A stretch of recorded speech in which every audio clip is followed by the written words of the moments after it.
Hello, fellow resistors. Meidas Canada, Meidas Mighty from all over the world. Today's episode is slightly different.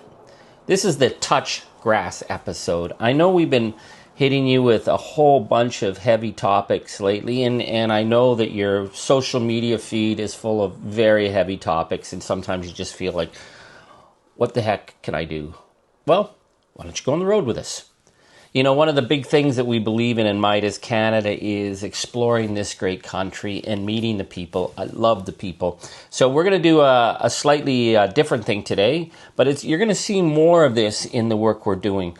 We're going back to Fort Qu'appelle, Saskatchewan, where we were recently, and we're going to go on a little tour. Before we do that, though, I want to mention, you may notice that every episode I post an album on. And now I'm posting Canadian albums so that people can see the broad mixture of Canadian music. People are sending albums. If you send an album, it might be yours or favorite. But this is Sweet Daddy Seeky. Oh my God, I died when I found this. So, Sweet Daddy, he was a legend in Toronto. He was originally from Montgomery, Texas. His name was Elkin James. And he came up on the wrestling circuit. Now, I don't know what wrestling circuits you followed. There was back in the old days before it got ugly and Donald Trump got involved. As kids, we either saw the stuff coming out of Montreal and the Verdun Arena, Ivan Carpentier, Mad Dog Vachon, and Paul the Butcher Vachon, who were good social democrats, by the way. The Vachon brothers were strong members of the New Democratic Party. Just throwing that in there. Or there was the Toronto scene, the Chic, Sweet Daddy Seeky. I think some of them worked out of Buffalo and Detroit as well. But anyway, Sweet Daddy was also a country and western singer. And he used to sing at the Duke of York, which is this biker bar in the east end of Toronto where my wife and I used to go. And Sweet Daddy would also DJ and host karaoke nights. And I remember some nights at the Duke, it was a total punch-out bar. But man, nobody messed with the Sweet Daddy. Not just because he was so big, but because he was just such a great human being. So today's album we're featuring is Sweet Daddy Seeky. If you want to send albums our way, send albums our way. We love them. I'm a vinyl nut. We're promoting Canadian records. But hey, here's the deal. If you're in another country and you are involved in resistance, or you know a band that is a voice of resistance, send that record along. We will promote that as well because we're all in this together. Okay, so today's episode, really simple. So while we were in Fort Qu'appelle shooting the piece on the treaties with James Dashuk, the writer of Clearing the Plains, we stopped by the little coffee shop bakery in Fort Qu'appelle where they had awesome lunch. Started talking with the people. People were coming over because people in Saskatchewan are so friendly.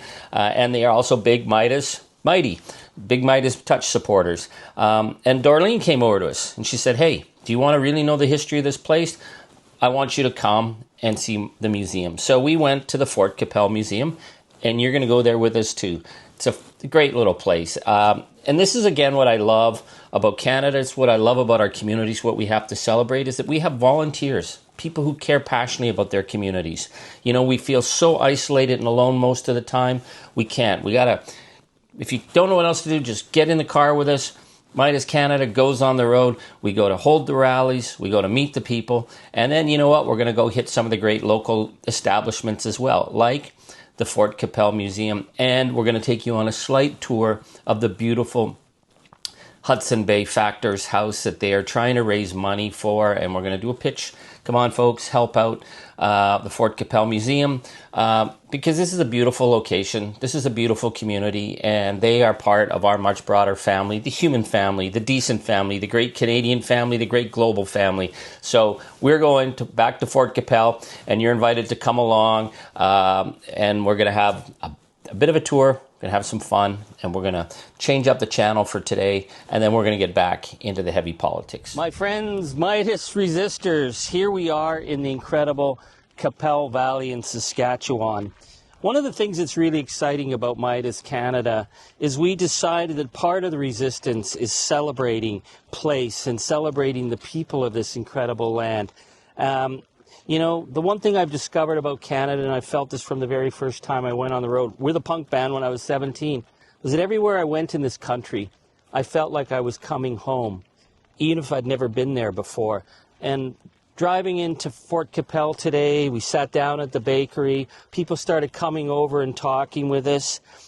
You realize that in Saskatchewan, you're going to meet some of the nicest people anywhere. So here's my challenge, folks. You know, the boycott isn't something onerous. It's not about what we give up. It's about what we embrace. And so in our defiance of the gangster state that's emerging south of the border, we're encouraging people to spend their money in places where people are nice, where people do believe in the rule of law, where people believe in democracy, and we don't put people in cages. So to our resistors across Canada, across the United States, all over the world, when you're making your travel plans, you're going to have to come to Saskatchewan because you aren't going to meet nicer people anywhere under the big, beautiful blue prairie skies. This is an incredible place to be. And what I want to do now is take you into the beautiful old Hudson Bay Fort right here at Qu'appelle. Because when we were sitting down having lunch, Darlene came over to us and she said, you need to see history here. You need to meet us. You need to know our story. So we're going to take this little tour with our guide, Darlene. She's going to show us the old Hudson Bay House. They're doing fundraising for it. And she was twisting my arm. You know, small towns need the support. So I'm asking you to consider supporting the museum. I'm asking you to consider making a donation. Damn right. Why not? They do great work here locally. And I'm asking you, if you're considering visiting any place, you're going to have to come to a place like this. This is such a beautiful place. So let's go in. And I think what you see is going to make you agree that Fort Qu'appelle is a beautiful place that has to be on your destination list.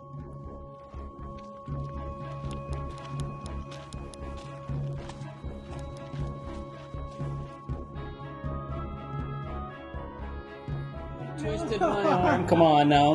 Darlene, what are we looking at here?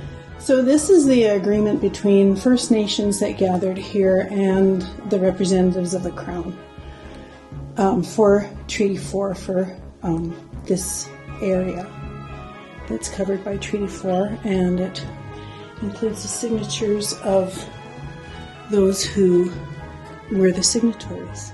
Wow. There's some incredible stuff. So is this the old Hudson Bay Fort? Well, this is the building, the original building. Oh my God. So this was the Hudson Bay Fort at Fort Qu'appelle. This is the office. The office. And it was also used as a bunkhouse for some of the men that worked at the fort. And it served different functions over the years. So what's your favorite thing in this museum?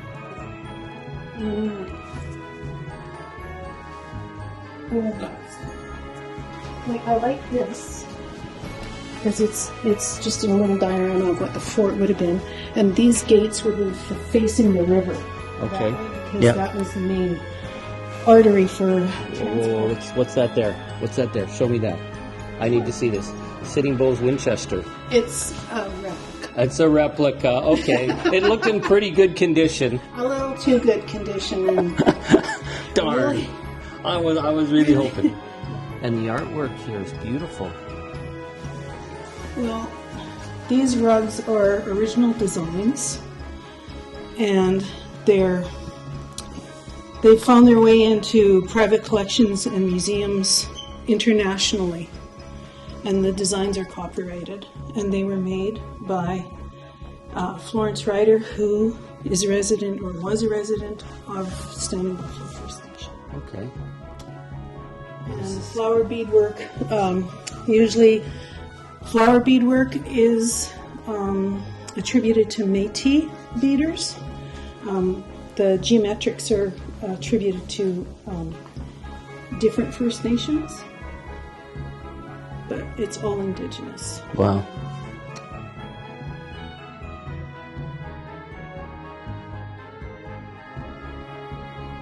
Wow. This was Fort Sanitarium for TB patients. Right. Sanatorium.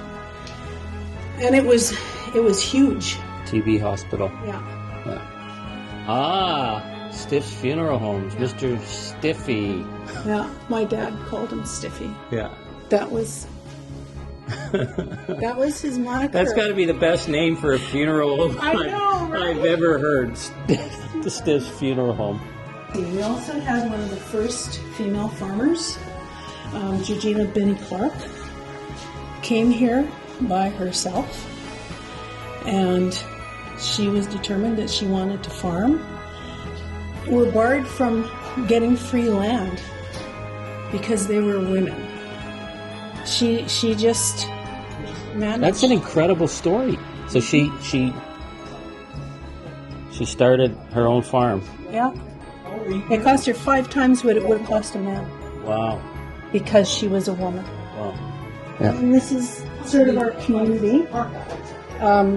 Years ago we still have a winter festival, but it's evolved over the years and changed. Yeah. When I was little, I can remember it was packed. There was a line of cars backed up all the way up the hill on the way to Regina. Wow. Because you couldn't get into town, it was so plugged. They had a 50-mile dog race, they had skidoo races, they had amazing. 2 teen dances, they had 2 cabarets, there was, oh my God, it was just everything, and then the Queen contest. And we would have an ice palace. One year we had giant snowman. Oh. Didn't go over that well. People like the ice palace better. Yeah. Yeah. And then down here is our piano.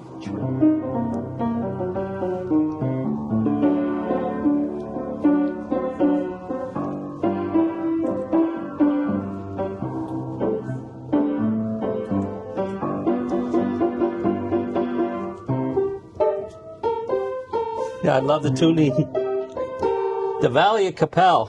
It sounds kind of like a honky-tonk piano. It's total honky-tonk. This is great. These are artifacts that actually came out of the house. Wow. And we've been holding on to them. And then the house came for sale, and now maybe I'll go back. But try this. This is the real piano. This is a real piano. It's made out of rosewood. This really needs tuning.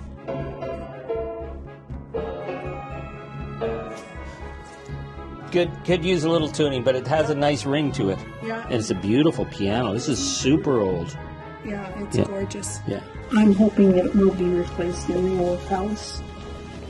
And then we had this table setting for quite a while, but the kitchen, dining room, and the milk house were all created this past winter. We were Wow. last fall. Yeah. No, last winter, January, I guess. So, and then there's the wedding gowns. Oh, this is amazing. And bedroom, and then this is our royal area. And there was a man who lived here, and he made all these models. Okay, of course. Yeah. So when we have school tours, they really love this. Yeah. Because then they have a chance to learn a little bit of agriculture, and tech place downtown gave us all of these samples of different grains that are grown here. Okay. Now, did you just put this up because of Donald Trump? No, that's been there for a couple of years. Yeah. I didn't write it. But I enjoy it. The Dutch have their Holland, the Spaniards have their Spain, the Yankees to the south of us must to the south remain, for not a man dare lift his hand against those of us who were born in Canada. I love that. I'm going to need to get that as a tattoo. E. Pauline Johnson wrote that. E. Pauline Johnson wrote that? Yeah. Wow. Yeah. Like 120 years ago. Yeah. Yeah, well, we got to invoke her spirit today. This was the old Hudson Bay Factor's house. Yes. After, when the Hudson Bay Company pulled out of Fort Qu'appelle, he was given this land by the Hudson Bay Company. Right. And he built this house.